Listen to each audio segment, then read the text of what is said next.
C'est au début des années 80 que les parcs à bois de Bobongo et Newton Aéroport 5 à Douala ont vu le jour. Les activités dans ces milieux ont pris de l'ampleur après les années de braise qu'a connu le Cameroun entre 1990 et 1992. Ici se trouve une autre race de travailleurs, les fendeurs de bois.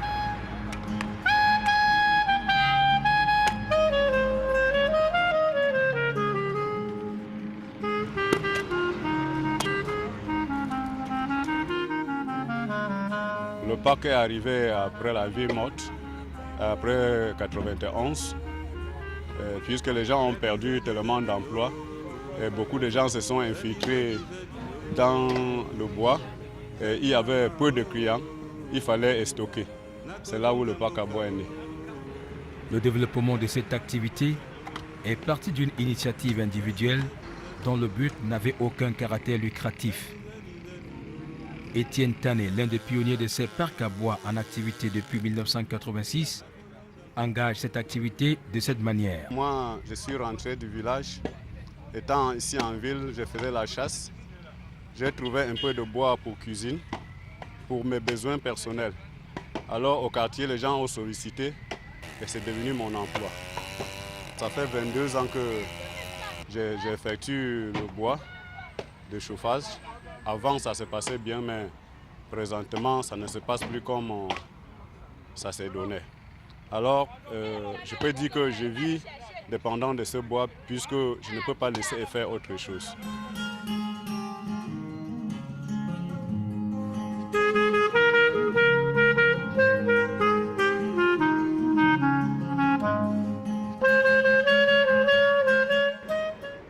Pour obtenir ce bois destiné au chauffage, il faut parcourir de nombreux kilomètres en pirogue. À la recherche de la liberté qu'il n'y a pas sous mon toit. Piroguier, spaghetti, l'amour et chanson vers la liberté. Piroguier, spaghetti, l'amour et chanson vers la liberté. Les interrogations liées aux sources de ravitaillement ont une réponse. Oui, on part comme ça jusqu'à peut-être presque Manoka. Ouais. Donc tout ce qu'on trouve, là où on peut travailler, là où il y a les arbres, on travaille. Pour le début, c'est d'abord le sieur et son baxieur. On appelle celui qui est derrière, donc celui qui arrête le bidon du carburant, tout et tout, donc on l'appelle baxieur. Donc le sieur et le baxieur descendent de la pirogue. Bon, dès qu'ils descendent de la pirogue, ils partent abattre les arbres. Bon, on essaie de faire la route parce qu'il y a trop de racines. On essaie de faire la route. Dès qu'il abat, on arrange la route comme il va même se positionner pour essayer de scier. Là, il découpe ça en rondelles. Oui, c'est à base de là que le piroguier lui-même pousse les rondelles pour mettre au bord. Ce n'est plus le scieur qui fait ce travail. Lui, son travail, c'est de couper. Ouais, le piroguier lui-même pousse les rondelles pour mettre au bord de l'eau, comme il peut charger une fois dans la pirogue. Dans cette chaîne de travailleurs où les rôles sont établis, les piroguiers mènent courageusement la plus grande aventure. Le voyage s'effectue dans des conditions précaires et tout peut arriver. Et pour le voyage, bon, il y a les risques. Pour ça, il y a les risques. Il y a des fois que tu charges comme ça, tu chavilles. Et que c'est donc le vent donc, qui vient, donc la mer, comme quand ça vient là, donc l'eau essaye de bouillir. Bon, comme on charge à fleur, comme vous avez vu là, bon, c'est ça qui nous paie, donc qui fait à ce qu'on chavire. Et il y a des fois les gros moteurs des blancs qui sortent souvent en mer là. Donc quand ça sort brusquement devant toi, tu es obligé donc de chavirer. Et quand ça chavire comme ça, nous on essaie d'abord, chacun essaie de se sauver personnellement même d'abord. Oui, avant de voir même ce qu'il faut faire bien après. Il y a souvent des morts? Oui, il y a souvent des morts. Donc on ne peut pas chavirer donc comme ça que c'est rare parce que c'est maintenant qu'on voit souvent, il y a d'autres qui ne connaissent pas nager. Bon, et d'autres, celui qui peut se battre donc jusqu'à arriver au bord. Bon, lui, il est sauvé. Bon, celui qui ne connaît même pas taper l'eau, parce que dès que ça chavire, n'importe qui se cherche d'abord. Donc on ne cherche pas à sauver donc, celui qui ne connaît pas nager.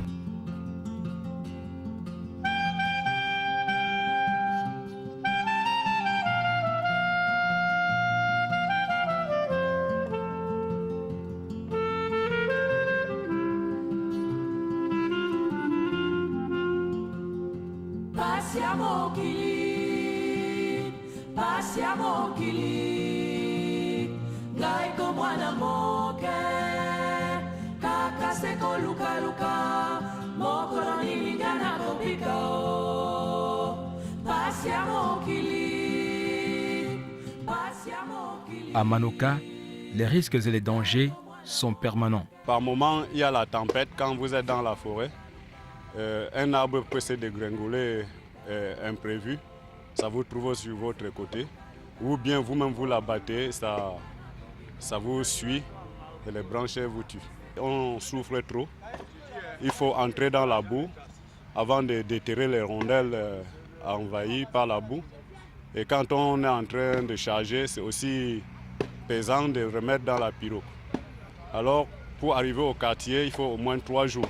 Toutes les souffrances endurées par voyage ont un salaire dont l'usage dépend des charges de chacun. Et en tant que piroguier, on gagne dans une pirogue de 40 pouces. On a même 15 000. Donc, tout un chacun, non? On est à 3 dedans. Ouais, donc on a même 15 000. Par personne? Par personne. C'est le ciel qui a le gros lot. Parce que dans une pirogue comme ça, si vous les piroguiers, vous avez 15 000. Bon, lui, il peut se retrouver à 45 000, lui seul. Le bois étant une ressource forestière importante, sa gestion nécessite la formation de ses exploitants ou la création du réseau camerounais pour la mangrove. Avant, il n'y avait pas de structure, mais présentement, là, il y a 4 structures qui est née par rapport au rythme du réseau camerounais, qui est en train de continuer son débat pour pouvoir améliorer la coupe de bois, surtout organiser un système rationnel comme prévu et ne pas détruire n'importe comment. Le réseau a un système auquel il va amener tout le monde dans un coin, travailler et régénérer après avoir détruit, alors que présentement là où les gens travaillent, ils ne parviennent pas à régénérer. Donc là où ça produit naturellement, on coupe, mais on ne revient plus dedans implanter. Alors le réseau demande qu'on implante avant de couper. Le retour des piroguiers à Douala marque le succès de leur aventure. Immédiatement, le moteur de la pirogue est démonté et gardé en lieu sûr.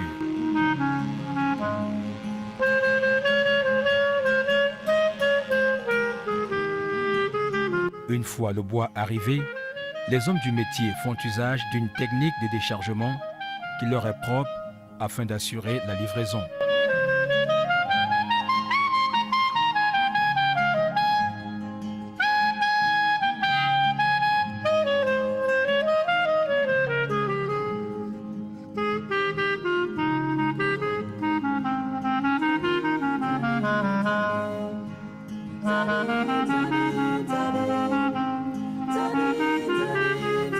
Zadi zadi zadi oh, zadi zadi zadi oh, zadi mama oh, nakozonga mboka oh, ngai mwana mboka oh, zadi zadi zadi oh. Au parc à bois, les acheteurs-revendeurs se livrent à de nombreuses transactions qui leur permettent d'assurer leur vie au quotidien. Je fais partie des piroguiers en brousse. Ils vont chercher le bois et ils ramènent à moi, j'achète et je revends. Je ne gagne même pas grand-chose, mais je me défends avec le peu que je gagne. J'ai une petite famille, j'ai les charges, je nourris la famille, je me défends aussi. Ça me sert à beaucoup de choses. Les clients rencontrés au parc à bois sont des ménagères et autres particuliers qui achètent du bois pour diverses raisons. Après négociation entre acheteurs, revendeurs et clients, le gros du boulot est confié aux vendeurs de bois qui engagent alors leur spectacle dans la convivialité.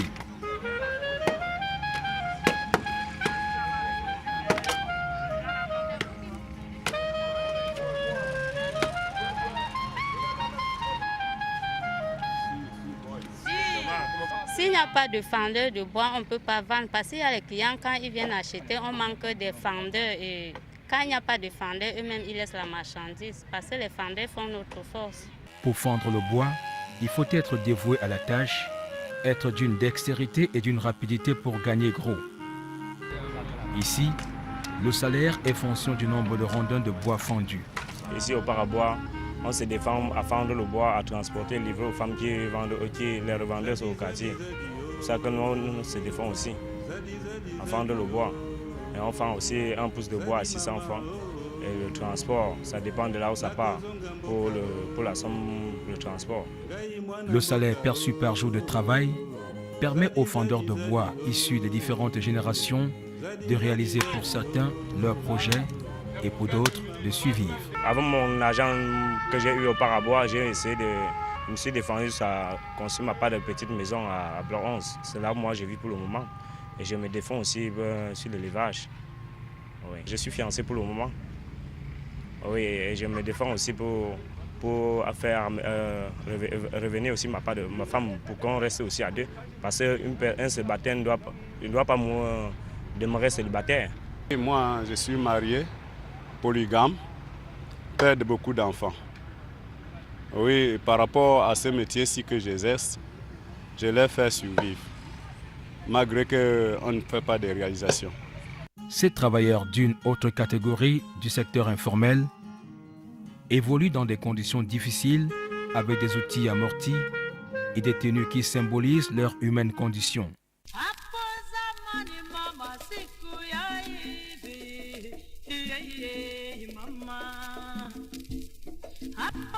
Ils sont confrontés à de nombreux problèmes de santé. Nous, on a tellement de difficultés ici parce qu'il y a aussi les mal de dos, les mal de reins. Ils ne sont pas à l'abri des grands risques. Il y a tellement de risques parce que par moment, la hache vous découpe le doigt, ça vous blesse même au pied. Par moment, tu soulèves la hache, ça te touche au front. Tu tapes même sur un bois qui est tellement dur, la hache saute. Si tu n'esquives pas bien, ça va vous arracher les dents. Hein. Les paumes de main des fendeurs de bois sont l'expression de la souffrance. La paume de main on ne peut même pas d'abord. Tu vas même pour saluer quelqu'un, tu réfléchis même d'abord. Tu ne peux pas vraiment tendre ta paume de main à quelqu'un pour le saluer. C'est effrayant.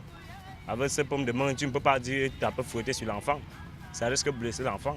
Les muscles nécessaires à la pratique de ce métier sont entretenus grâce à une recette alimentaire dont le secret est détenu par les seuls acteurs. C'est que moi-même je mange aussi des bananes, des manioc. Au jour qu'il n'y a pas de travail, nous on essaie avec 50 francs, tu payes un petit manioc brûlé au carrefour, tu essaies d'arrêter un peu les intestins, ou les noix de coco aussi. Après des heures de dur labeur sous le soleil brûlant de Douala, les travailleurs prennent leur repos mérité sous cet abri et récupèrent leurs énergies en suçant la canne à sucre.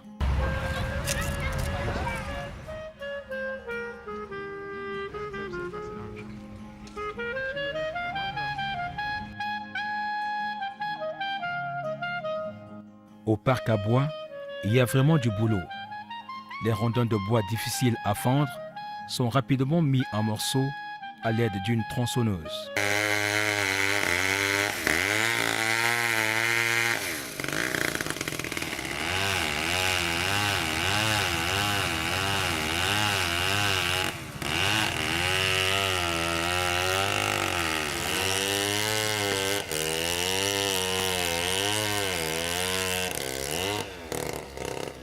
Piroguiers, acheteurs, revendeurs et fendeurs de bois entretiennent de parfaits rapports qui aboutissent à un service de qualité et à une livraison à temps. Ceci à la grande satisfaction des clients.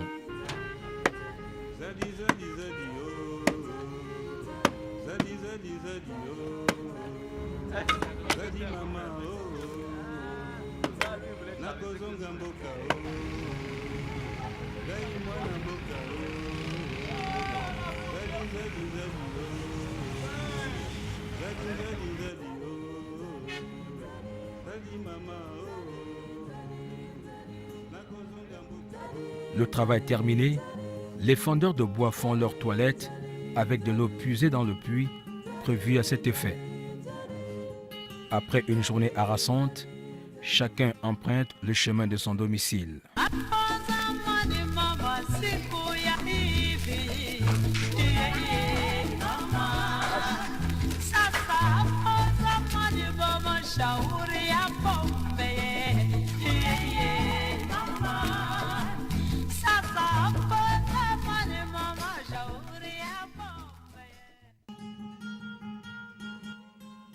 Au quartier Bobongo, le bois de chauffage est vendu en détail devant la plupart des domiciles.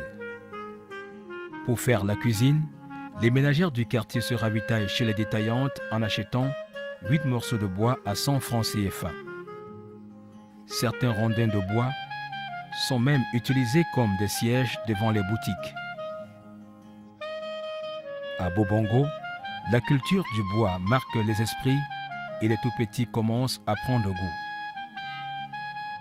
Le bois fendu à Bobongo et à Newton Aéroport 5 est distribué dans plusieurs coins de la ville de Douala. Le rôle des fendeurs de bois dans notre société est à prendre en considération.